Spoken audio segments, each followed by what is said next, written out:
बोलो जयकारा बोल मेरे श्री गुरु महाराज की जय।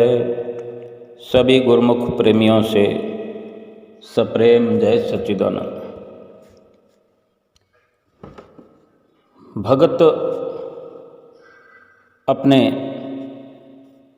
भगवान के नज़दीक उनके चरणों में उनके दर्शन करने के लिए हाजिरी लगाने में पहुंचने में किसी भी प्रकार से देर कर सकते हैं और देर होती ही है, हो ही जाती है।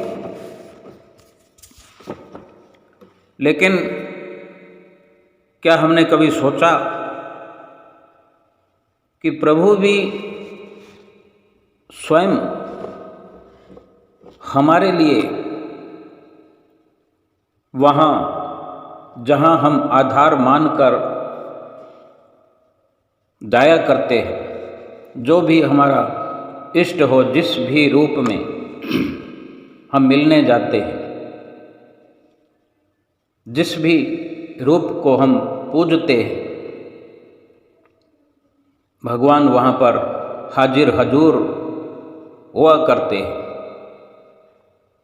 लेकिन कभी चूकते नहीं वहाँ आने से, क्योंकि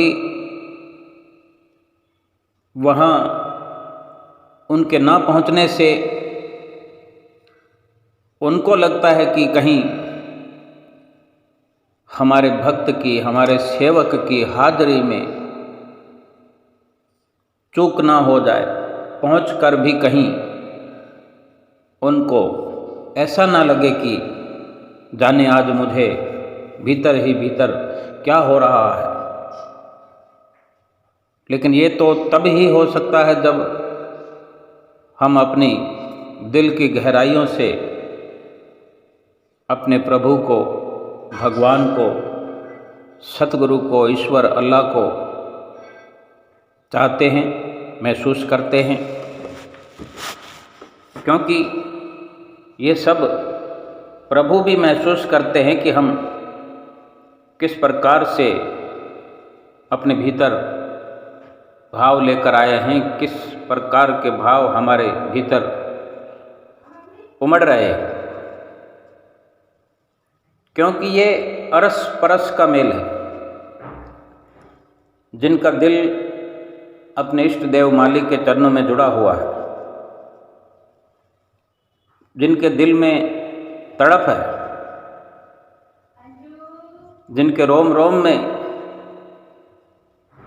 नित्य नियम की, समय पर पहुंचने की जो नियमावली है, जो हमेशा से एक नियम बना हुआ है,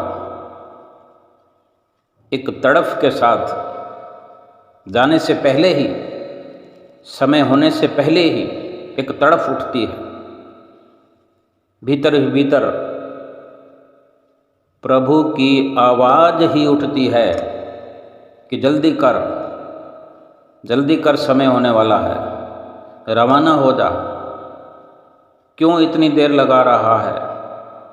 ये भक्त के प्रति भगवान की भीतर ही भीतर प्रेरणा जागृत होती है।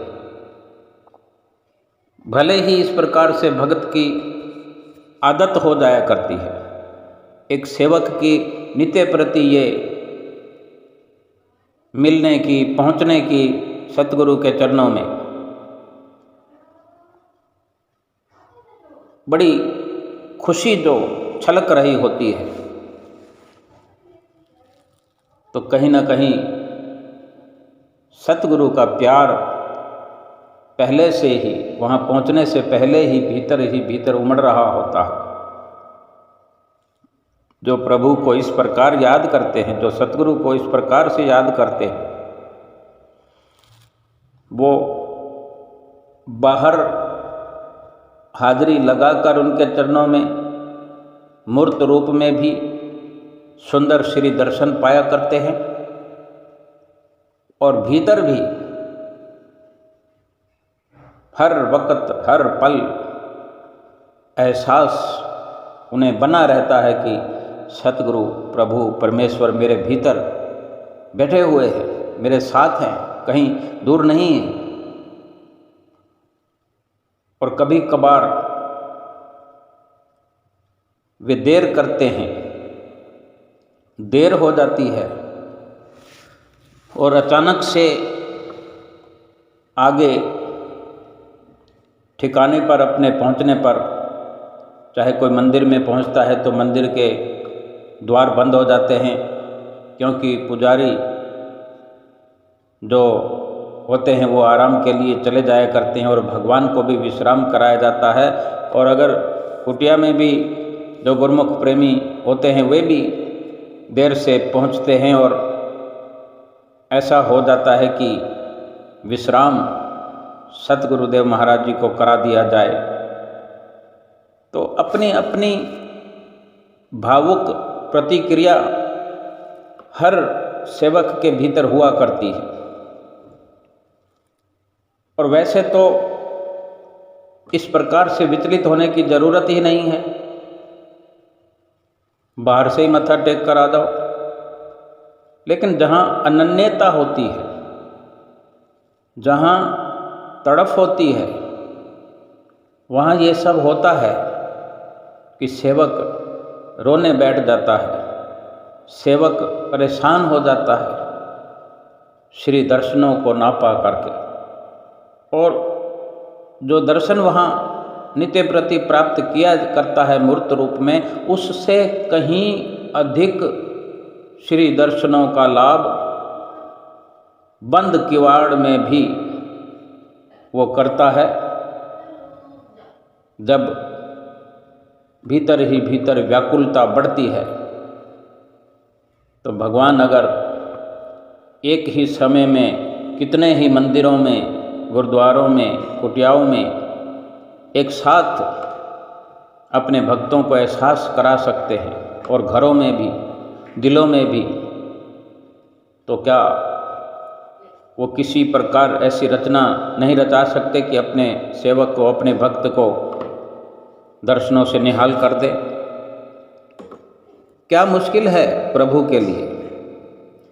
एक सुंदर प्रसंग है, सुंदर कथा है एक, कि एक भगवान को याद करने वाला एक भक्त जो प्रतिदिन दर्शनों के लिए कृष्ण भगवान का, ठाकुर जी का भक्त वो था, नित्य प्रति कृष्ण मंदिर में जाया करता था। भगवान के दर्शनों के बाद अपने रोज़मर्रा के कार्यों को आरंभ करता था। कई वर्षों से ये नियम चल रहा था। एक दिन जैसे ही वो मंदिर पहुंचा तो उसने मंदिर के श्री प्रभु के द्वार बंद पाए और व्याकुल हो गया। अरे ऐसा कैसे हो सकता है? उसके हृदय को ठेस पहुंची, बहुत ही तिल मिलाने लगा, छटपटाने लगा। ये तो भगवान ही जानते हैं कि भक्त के भीतर की दशा क्या है। वो पास ही एक स्थान पर बैठ गया, उसकी आंखों से अश्रु धारा बहने लगी, व्याकुल हृदय से आंतरिक पुकार उठी, हे बांके बिहारी जी, हे गिरवरधारी जी, कहाँ जाए छुपे हो? हे बांके बिहारी जी, हे गिरवरधारी जी, जाए छुपे हो कहाँ? हमारी बारी जी, कि हमारी बारी आई तो कहाँ छुप गए हो? बहते आंसू और हृदय की व्याकुलता ने उसे तड़फा के रख दिया। पूरे तन में विरह की अग्नि जल उठी। इतने में कहीं से पुकार आई।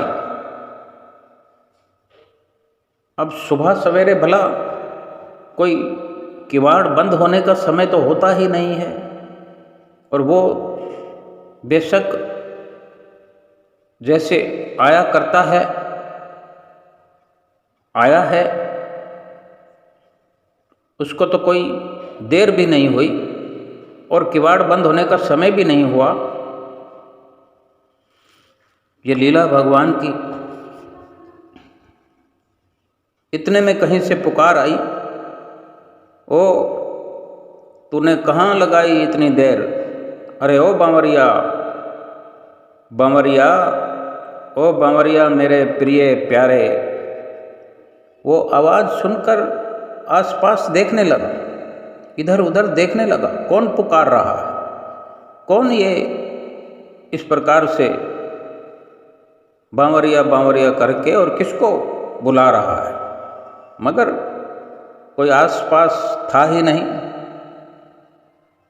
इधर उधर वो देखने लगा, ताकने लगा, पर कोई था ही नहीं, दूर तक कोई नजर नहीं आ रहा था। और व्याकुल तो था ही, कुछ थकान होने लगी, जाने भीतर ही भीतर छटपटाहट और बेचैनी से व्याकुल होकर बेहोश हो गया। काफ़ी देर हुई, उसके पैर को जल की एक पानी की धारा छूने लगी। अब कोई देखता है तो इस प्रकार किसी बेहोश को पानी के छींटे मारता है। अब वहाँ कोई नहीं है तो फिर भी पानी के छींटे ना सही, एक पानी की धार चलती हुई आ रही है, कोई बरसात नहीं हुई। और उसके पैर को जब पानी की धार ने छुआ तो वो होश में आ गया और सोचने लगा, ये पानी कहाँ से आया? यहाँ तो कोई पानी का नामो निशान है ही नहीं इस जगह पर। रोज वो आता जाता है, पानी तो जहाँ नल लगा हो, टूटी लगी हो, वहीं पर पानी प्राप्त होता है। धीरे धीरे उठकर वो जल के उस स्रोत को देखने लगा कि ये धार पानी की लाइन लगाकर, लाइन और लाइन कैसे, कहाँ से चलती आ रही है। तो देखता है कि ये तो प्रभु के द्वार से, श्री प्रभु के द्वार से ये पानी आ रहा है। और इतने में फिर से आवाज़ आई, ओ तूने क्यों लगाई इतनी देर? अरे ओ बांवरिया। वो फिर सोच में पड़ गया कि ये क्या, ये कौन पुकारता है बार बार? यहाँ ना कोई है, ना कोई दिखाई देता है, तो ये पुकार कैसी? ऐसी विचलितता हुई। वो बिल्कुल ऐसा महसूस करने लगा कि, और फूट फूट कर रुलाई उसके मुंह से फूट पड़ी।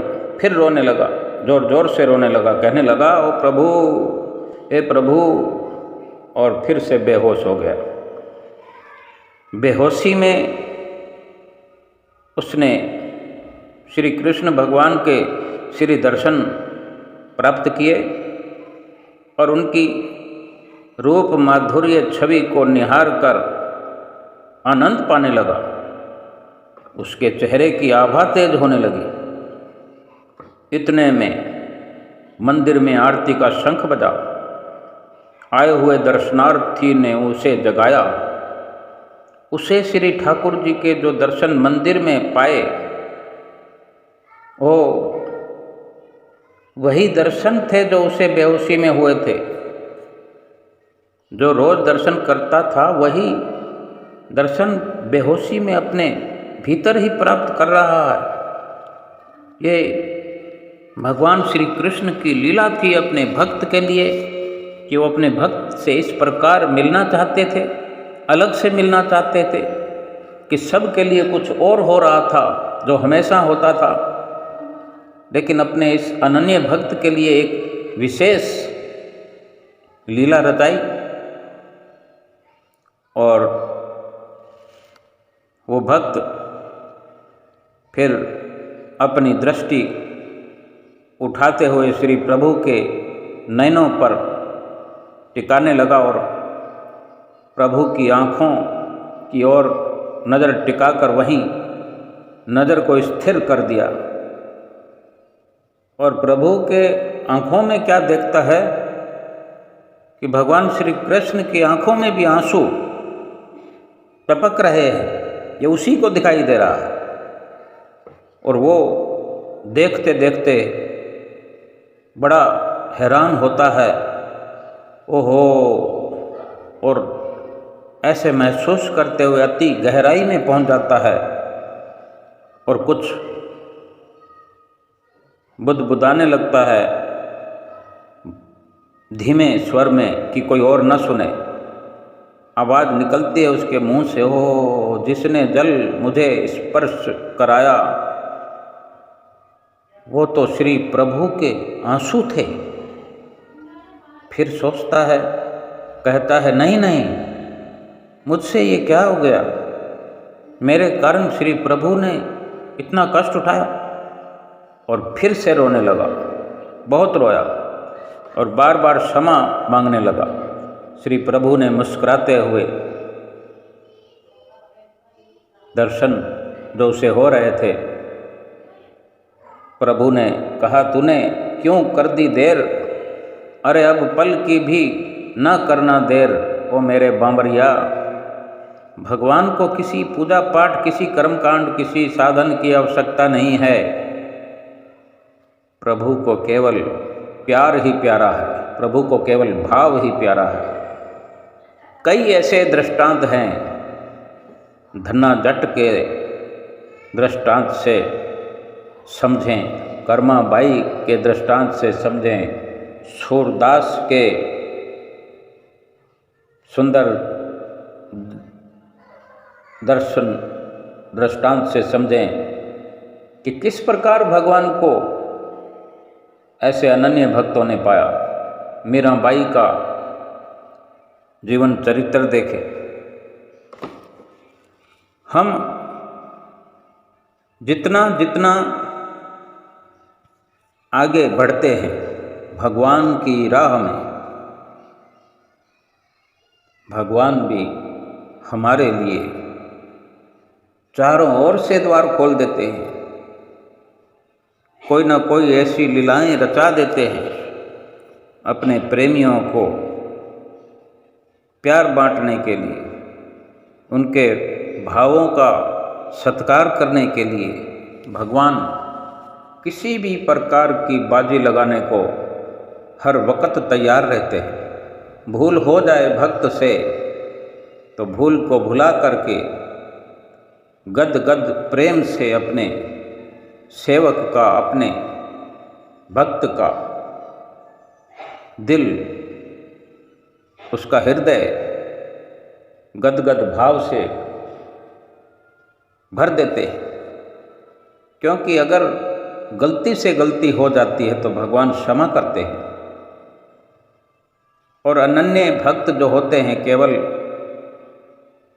वो भगवान को ही प्यार करते हैं। दूसरी दुनिया में कोई प्यार करने जैसी, प्रेम करने जैसी, अपनाने जैसी, कहीं रिश्ता, कहीं दिल लगाने जैसी कोई स्थिति, कोई परिस्थिति है ही नहीं। माया का बाजार है ये जग, कदम कदम पर धोखा है, करो कमाई भजन सुमरन की यही सुनहरी मौका है। ये अक्सर अक्सर भक्त जो होते हैं भगवान के, ऐसे शब्दों का पूरा सम्मान करते हैं, इन शब्दों पर पूरा अमल करते हैं, इन शब्दों पर चल करके भगवान के नज़दीक पहुंचते हैं। और अगर कोई इंसान ये सोचता है कि संसार से चित्तवृत्तियाँ लगाकर, संसार में घुल मिल कर, संसार से प्रेम करके, संसार पर भाव विभोर होकर प्रभु को पाया जा सकता है, प्रभु का विमल प्रेम हासिल किया जा सकता है, ये असंभव है, ऐसा नहीं हो सकता।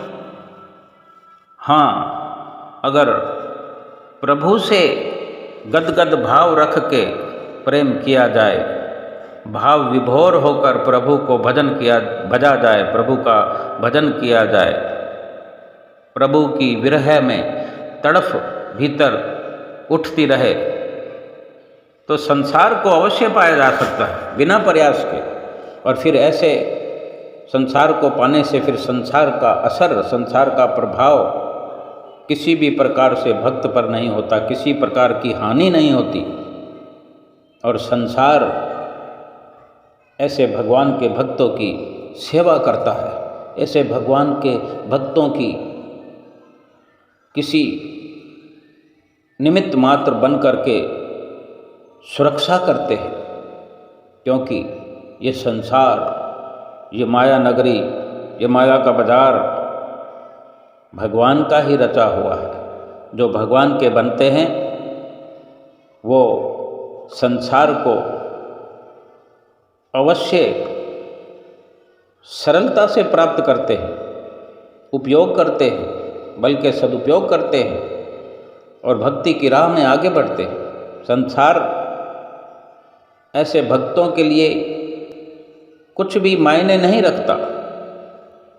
ना संसार की उनके भीतर अभिलाषा होती है, ना संसार को पाना चाहते हैं। संसार के रचने वाले, रचना रचाने वाले भगवान को जो पाने की भीतर अनन्यता रखता है, अपने भीतर भावुकता रखता है, सच्चा हार्दिक प्रेम भगवान से करता है, भला उसको संसार की जरूरत क्या है? और ज़रूरत पड़ने पर उसको कमी क्या है? क्या भगवान अपने भक्तों को किसी भी दुविधा में डाल सकते हैं, किसी मुश्किल में डाल सकते हैं? ऐसा तो हो ही नहीं सकता, क्योंकि जो भक्त संसार को त्याग करके, संसार को छोड़ के, अब हम विचार करें कि संसार में कितनी गहराई है। बेशक झूठा है, नकली है, नकल है, असत्य है, लेकिन कहाँ कहाँ से सुरती हटानी पड़ती है। असंख्य असंख्य झूठे नज़ारों से, सैकड़ों रिश्तों से, हजारों लाखों सामानों से सुरती को हटाना पड़ता है, संसार के प्यार को मिटाना पड़ता है, भुलाना पड़ता है। और जिसने भुला दिया है तो ये कितने कदर की ये कुर्बानी है, कितने कदर का ये त्याग है। क्या ये भगवान जानते नहीं हैं? लेकिन ये हर किसी भक्त पर, सेवक पर निर्भर करता है कि सेवक तो बने, लेकिन त्याग की भावना कितनी है, कितना संसार को छोड़ने का प्रयत्न किया है, किस प्रकार से संसार से दूरी बनाई हुई है,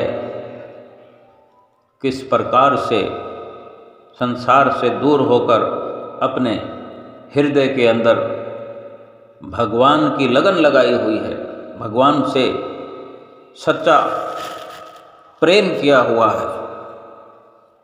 जिन प्रेम कियो तिन ही प्रभु पायो। तो जिसको प्रभु को पाना है, तो फिर ये दोहरी नीति अपनाने की जरूरत क्या है? जिस संसार को हम पाना चाहते हैं, उस संसार को सीधे सीधे दिल दे करके, सीधे सीधे उससे रिश्ता बना के, जो कि ये हसरत हमारी कभी पूरी नहीं होगी, तो क्यों ना जो सही तरीका है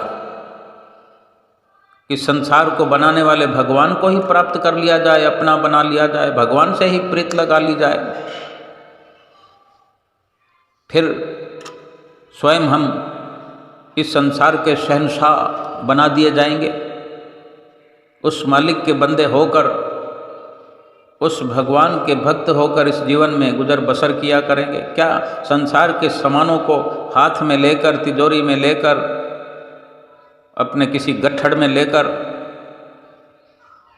ये एहसास अपने आप को दिलाना जरूरी है कि मैंने ये सब पा लिया है? और ऐसा करने से क्या हसरतें संसार को पाने की पूर्ण हो जाती है, तसल्ली हो जाती है? किसी को तसल्ली हुई हो आज तक कि उसने संसार को प्राप्त कर लिया है, संसार पर विजय प्राप्त कर ली है, वो निश्चिंत हो गया है, सभी सामानों को एकत्र कर लिया है, धन रुपया पैसा पूरे का पूरा अपने घर में डाल दिया, अब उसको कोई तमन्ना नहीं है, कोई इच्छा नहीं है? अगर इच्छाएं बाकी हैं, कल भी बाकी थी, आज भी बाकी हैं और ऐसा लगता है कि कल भी बाकी रहेंगी, तो फिर ऐसे संसार को पाने की इच्छा और कामना रखने का क्या लाभ है, जो कभी पूर्ण ही नहीं होगी और वक्त समाप्त हो जाएगा। क्या हम वक्त को समाप्त करने के लिए आए हैं या वक्त को लेखे में लगाने के लिए आए हैं, वक्त का लाभ उठाने आए हैं? वक्त तो बीत रहा है, कितना बीत गया है, अब कितना पड़ा है? क्या कोई बता दे, कोई बता सकता हो कि मेरे पास इतना समय है इस जीवन को जीने के लिए जिसमें मैं भगवान की प्राप्ति कर लूँगा? इस प्रकार से संसार की इच्छाएं, संसार की कामनाएं अपने भीतर रखते हुए हम भगवान को प्राप्त कर ही लेंगे? कोई ऐसा दावा कर सकता है? कभी किसी ने आज तक जब से दुनिया बनी है ना किसी ने दावा किया है, ना किसी को ऐसी सफलता प्राप्त हुई हो। लेकिन जिन्होंने इस सृष्टि, इस संसार को रचने वाले, संसार को बनाने वाले भगवान, सतगुरु, ईश्वर, अल्लाह, वाहेगुरु, उससे जिसने प्रीत लगाई है, उसको पाने की जिसने हर वक्त कोशिश की है, वो फिर इस संसार से, संसार को जीत करके गए हैं। संसार को जीत लिया उन्होंने बिना चाहे, और चाहने पर तो हार हो जाएगी। जैसे फरमान भी है, चाह गई चिंता मिटी मनवा बेपरवाह, चाह गई चिंता मिटी मनवा बेपरवाह, जाको कछु ना चाहिए सोई शहनशाह, सोई शहनशाह। जिसको कुछ नहीं चाहिए वो शहनशाह बन सकता है, ऐसा संतों का फरमान है। तो फिर क्यों ये हम चाहना अपने भीतर हर वक्त बनाए रखें कि ये पालूं, वो पालूं, ये मिल जाए, ये मैं अपना कर लूं, और मन हर वक्त चिंता से झुलसता रहता, इच्छाओं और कामनाओं की आग में जलता रहता है। ये संसार इच्छाओं और कामनाओं की भट्ठी है, कभी किसी की तृप्ति नहीं हुई तो हमारी कैसे हो जाएगी? क्या कोई हम अलग से हैं? जो संतों महापुरुषों के फरमान है वो सबके लिए एक है। किसी को इस संसार से कुछ हासिल नहीं हुआ। जो धन इकट्ठा करने में लगे हुए हैं, सोना चांदी इकट्ठा करने में लगे हुए हैं, महल माड़ियाँ बनाने में लगे हुए हैं, जितना जितना ये सब बढ़ता जाता है उतनी चिंता बढ़ती जाती है। जिसके पास धन माल ज़्यादा है, घर में छुपाया हुआ है, तिजोरियों में रखा हुआ है, वो घर को छोड़ नहीं सकते। घर में रहते हुए भी सुकून से रह नहीं सकते कि कहीं चोर डाकू लूट ना ले।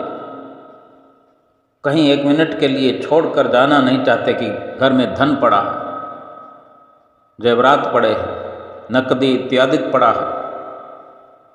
फिर क्या लाभ हुआ ऐसे सामानों की इच्छा रखकर, और जो प्राप्त हो गया है कभी उसको समझा ही नहीं कि मेरे पास पर्याप्त है। कभी पूर्णता हासिल कोई इंसान कर नहीं सका। सिकंदर जैसे बादशाह रोते हुए हाय हाय करते हुए चले गए। क्या कमी थी उसके पास? हमारे पास तो क्या है, कितना धन होगा हमारे पास। सिकंदर बादशाह के पास तो लगभग उसने संसार को जीत लिया था, लेकिन फिर भी अधूरा ही गया। संसार पर पूरी विजय होने ही वाली थी, और जितना विजय उसने संसार पर पा ली थी, क्या उसको विशेष लाभ हुआ कि वो संसार की किसी भी शय को साथ लेकर गया हो? अपने जीवात्मा का सुख उसने बना लिया हो, परलोक का कोई साधन जुटा लिया हो, एक श्वास भी वो अपनी धन दौलत से, जायदाद से, लाव लश्कर से वो प्राप्त कर सका हो, कुछ भी नहीं, बल्कि अफसोस तलियां मलते हुए, पछताते हुए गया और सबको हिदायत कर गया कि मेरे हाथ कफन से खाली रखना, बाहर कफन से बाहर निकाल कर दोनों हाथ। आज अगर कोई अर्थी की यात्रा में जाते तो हम देखते हैं सभी कुछ कफन के भीतर होता है, रस्सी से बंधे हुए होते हैं आज।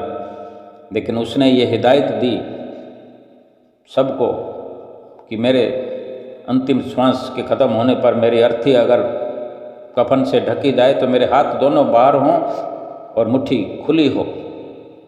क्यों? कि सारी दुनिया देखे कि इस दुनिया का बादशाह सिकंदर इतना धन पदार्थ होते हुए, माल मिल्कियत होते, लाव लश्कर होते हुए, मित्र कुटुंबी संबंधी होते हुए, कोई समान साथ नहीं गया, कोई मित्र साथ नहीं गया, कोई अपना कोई बेगाना, कोई काम नहीं आया और अफसोस करते हुए इस दुनिया से खाली हाथों चला गया। क्या हमने ऐसी कथा कभी सुनी नहीं? ये दृष्टांत झूठे हैं या सच्चे? लेकिन हम सच्चा मान लें तो हम स्वयं उपकार कर सकते हैं कि धन और पदार्थों की, इस संसार की एकत्र करने की होड़ को पीछे छोड़ दें। इस संसार को पाने की तमन्ना, इच्छा, कामना, वासना सब खत्म कर दें और मनवा हमारा बेपरवाह हो जाएगा, निश्चिंत हो जाएगा। सभी चिंताएं, कलेश, कष्ट सभी अभी के अभी खत्म हो जाएंगे। एक एक पल, एक एक घड़ी इस जीवन की सुलक्षणी हो जाएगी और भगवान को पाने की तमन्ना, रात और दिन हमारे भीतर जो भगवान की लटक लगी हुई, लगन लगी हुई, लम्हा लम्हा करके हम भगवान के नज़दीक पहुंचते जाएंगे, भगवान की कृपा के पात्र बनते जाएंगे, भगवान की प्रसन्नता हम पर उतरती चली जाएगी, जो हमारे इस लोक में भी हमें नज़र आएगी कि हम भगवान की, सतगुरु की कृपा की छत्र छाया के नीचे आ गए हैं। काल भी हमें, यमराज भी हमें छू नहीं सकता, छू ना सकता यमराज की परछाइयाँ जो सतगुरु की शरण में आ गए हैं। कितना सस्ता ये सौदा है भक्ति का, भजन का, सुमरन का, सतगुरु की आज्ञा की पालना का, कि भगवान भी मिल गए और संसार भी ऐसा मिला कि बिना ही प्रयास किए संसार हमारा हो गया और संसार का कोई भी किसी प्रकार का दुख वाला प्रभाव हम पर ना यहाँ हुआ, ना कोई कर्मों का खाता बना, ना आगे के लिए कर्म भोग बनेंगे। केवल और केवल सतगुरु की प्रसन्नता यहाँ भी मिलेगी और आगे भी सतगुरु के घर को ही हम पहुँच जाएंगे। ये सतगुरु के बताए हुए जो नियम हैं 5, श्री आरती, पूजा, सेवा, सत्संग, सुमरन, दर्शन, ध्यान, श्रद्धा सहित जो नित्य करे, निश्चय वो कल्याण, ये गारंटी सतगुरु दे रहे हैं कि उनके मुखारविंद से फरमाए हुए वचनों में ये वास्तव में सच्ची गारंटी है। इसी प्रकार से हम प्रभु की प्राप्ति करें, प्रभु की नज़दीकी हासिल करें और हर वक्त इस संसार में बेखौफ होकर, निश्चिंत होकर रहें और अपना लोक, अपना परलोक सुहेला करें और ये जीवन सफल कर जाए। बोलो जयकारा बोल मेरे श्री गुरु महाराज की जय।